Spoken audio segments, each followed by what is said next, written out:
नमस्कार दोस्तों। दुनिया में आज तक जितने भी लोग हुए हैं उन सभी में से गौतम बुद्ध एक ऐसा नाम है जिन्हें सबसे प्रभावशाली व्यक्तित्व के रूप में जाना जाता है। उनके पदचिन्हों पर आज न जाने कितने लोग चल रहे हैं। दरअसल बुद्ध कोई और नहीं बल्कि हमारी और आपकी तरह ही एक आम इंसान सिद्धार्थ गौतम थे। राजकुमार सिद्धार्थ गौतम हिमालय की तलहटी के ठीक नीचे एक छोटे से राज्य में 563 ईसा पूर्व के आसपास पैदा हुए थे। इनके पिता शाक्य वंश के राजा थे। ऐसा कहा जाता है कि उनके जन्म के 12 साल पहले ही ब्राह्मणों ने भविष्यवाणी कर दी थी कि वह या तो एक बहुत बड़े सम्राट बनेंगे या एक महान ऋषि। उन्हें सन्यासी बनने से रोकने के लिए उनके पिता ने उन्हें महल की चारदीवारी में ही रखा। गौतम राजसी विलासिता में पले बढ़े, बाहरी दुनिया से एकदम दूर।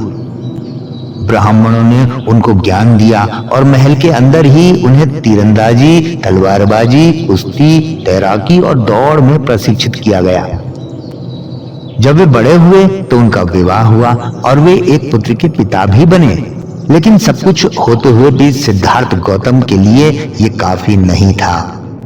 एक दृश्य ने उनके जीवन की धारा ही बदल कर रख दी। उन्हें महल से बाहर घूमते हुए 3 चीजें मिली।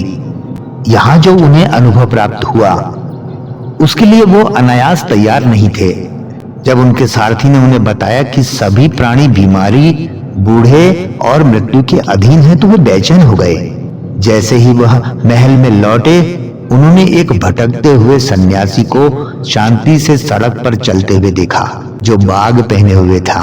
साधु के हाथ में कटोरा था। तभी उन्होंने पीड़ा की समस्या को समझते हुए उत्तर की तलाश में महल छोड़ने का संकल्प ले लिया। अपनी पत्नी और बच्चे को बिना जगाए चुपचाप वे जंगल में चले गए। उन्होंने अपने लंबे बाल काट लिए और एक तपस्वी जैसे साधारण कपड़े पहन लिए। इसके बाद सिद्धार्थ गौतम उन पुरुषों के एक पूरे वर्ग में शामिल हो गए जो मुक्ति पाने के लिए समाज से अलविदा कह चुके थे। अर्दा कलाम से अपने मन को अनुशासित करना सीखा। इसके बाद सिद्धार्थ ने उद्रक रामपुत्र से मन की एकाग्रता में प्रवेश करना सीखा। 6 साल तक सिद्धार्थ ने 5 साथियों के साथ तपस्या और एकाग्रता का अभ्यास किया। कुछ समय बाद उन 5 तपस्वियों को छोड़ वे आगे बढ़े और एक गांव में पहुंचे और फिर निरंजना नदी में नहाने के बाद वे कुशा की चटाई बिछाकर बोधि वृक्ष के पेड़ के नीचे बैठ गए। अपने पैरों को बांध लिया। वहां वे एक पहाड़ की तरह दृढ़ और अडिग बैठे रहे। 6 दिनों के बाद उन्होंने आंखें खोली और महसूस किया कि वह जो खोज रहे थे वह कुछ था ही नहीं। इसी के साथ सिद्धार्थ गौतम 45 साल की उम्र में बुद्ध बन गए। कहा जाता है कि जैसे जैसे बुद्ध की प्रसिद्धि फैलते गई, राजाओं और दूसरे धनी लोगों ने उनको पार्क और बगीचे दान कर दिए। लेकिन इन सब के बावजूद बुद्ध ने पूरा जीवन एक घुमंतु साधु के रूप में अपने भोजन के लिए भिक्षा मांगते हुए और ध्यान में बिता दिया। गौतम बुद्ध का जन्म 563 ईसा पूर्व लुम्बिनी, नेपाल में हुआ था। उनके पिता का नाम शुद्धोधन था जो कि एक क्षत्रिय राजा थे। उनकी माता का नाम महामाया महादेवी था।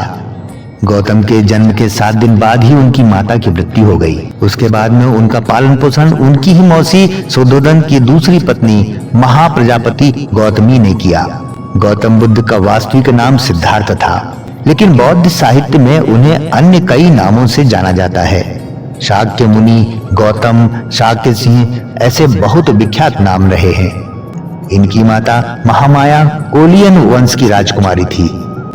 कहा जाता है कि जब महामाया गर्भवती अवस्था में अपने पिता के घर जा रही थी तो उन्होंने लुम्बिनी ग्राम के स्थान पर बुद्ध को जन्म दिया। बाद में इसी स्थान पर मौर्य सम्राट अशोक ने यहाँ स्तंभ बनवाया जिस पर लिखा हुआ था यहाँ शाक्य मुनि बुद्ध का जन्म हुआ था। गौतम बुद्ध के जन्म के बाद उनके पिता ने उनकी जन्मपत्री तैयार करने के लिए 2 विद्वानों को बुलाया। उनमें से एक विद्वान ने यह भविष्यवाणी की कि नवजात शिशु बड़ा होकर एक महापुरुष बनेगा। यह संसार को त्याग कर संन्यास धारण करेगा। शुद्धोधन के लिए यह भविष्यवाणी चिंता का कारण बन गई। उन्होंने अपने पुत्र का लालन पालन राजसी घेराव के बीच में किया। शुद्धोधन के लिए यह भविष्यवाणी चिंता का कारण बन गई। उन्होंने अपने पुत्र का लालन पालन की ओर विशेष ध्यान दिया, जिससे उनका मन सांसारिक कार्यों में लगाया जा सके। शुद्धोधन ने सिद्धार्थ की एकांत प्रियता को खत्म करने के लिए उनका विवाह 16 वर्ष की आयु में यशोधरा से करवा दिया, जिसके कुछ समय बाद यशोधरा ने एक पुत्र को जन्म दिया, जिसका नाम राहुल रखा गया। सिद्धार्थ ने गुरु विश्वामित्र के पास वेद और उपनिषद को तो पढ़ा ही, उसके साथ ही साथ राजकाज, युद्ध विद्या में भी शिक्षा ली। गौतम बुद्ध ने अपने पुत्र के जन्म के बाद दुखी होकर कहा था, आज मेरे बंधन श्रृंखला की एक और कड़ी बढ़ गई है। बौद्ध साहित्य के अनुसार उनके जीवन की 4 घटनाओं ने उन्हें बहुत प्रभावित किया, जिससे उन्होंने घर छोड़ने का मन बना लिया। राजकुमार सिद्धार्थ अपने सारथी चन्ना के साथ में सवार होकर घूमने के लिए जाया करते थे।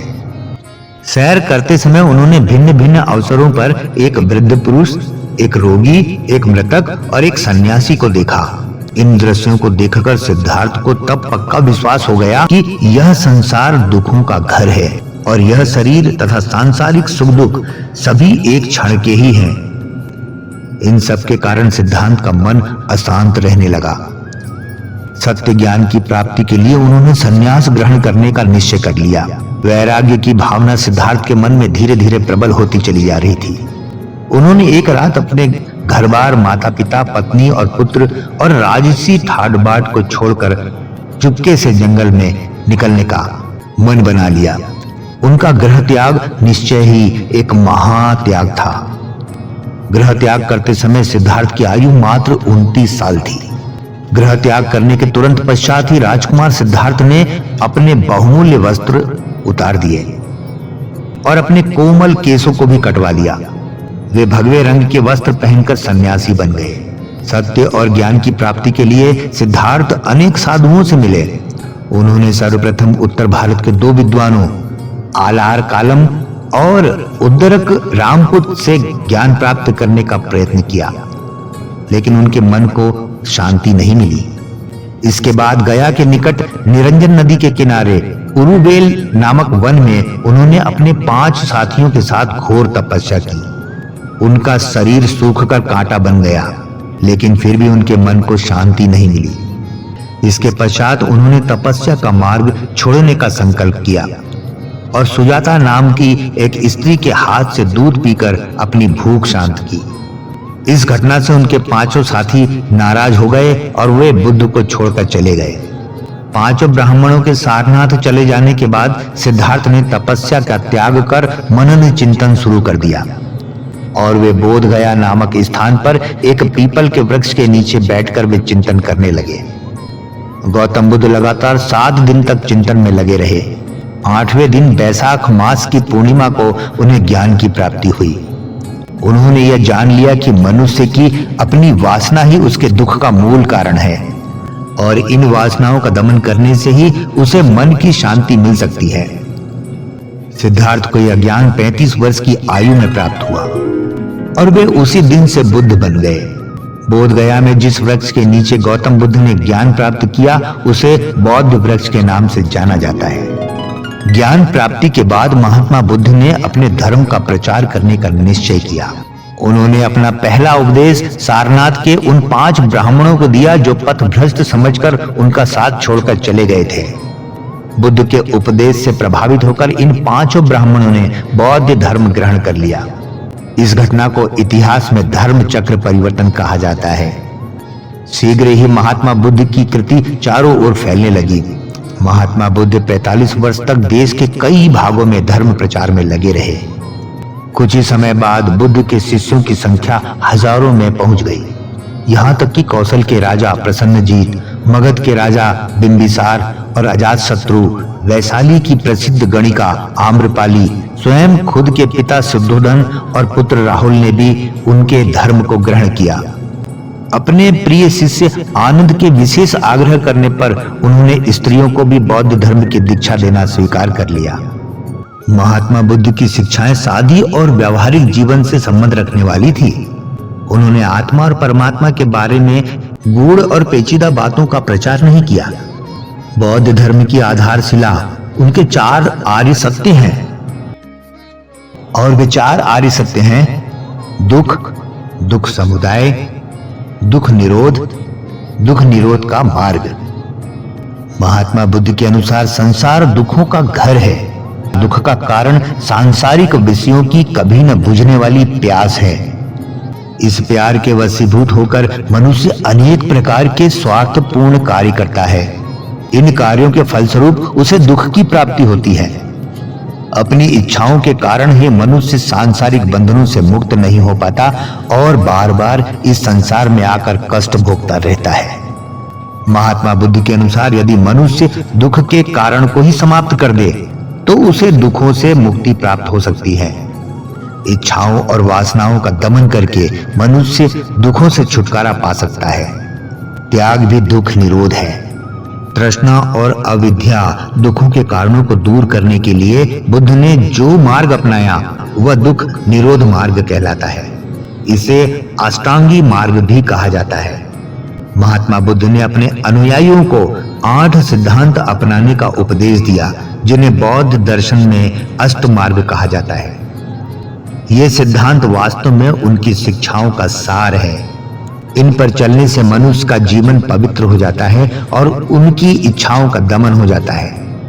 अष्ट मार्ग के अनुसार 8 नियम ये हैं: सत्य दृष्टिकोण, सत्य वचन, सत्य विचार, सत्य कर्म, निर्वाह की विशुद्धि प्रणाली, विशुद्ध और ज्ञान मुक्ति प्रयास, सत्य स्मृति और सत्य ध्यान यानी चित्त की एकाग्रता से है।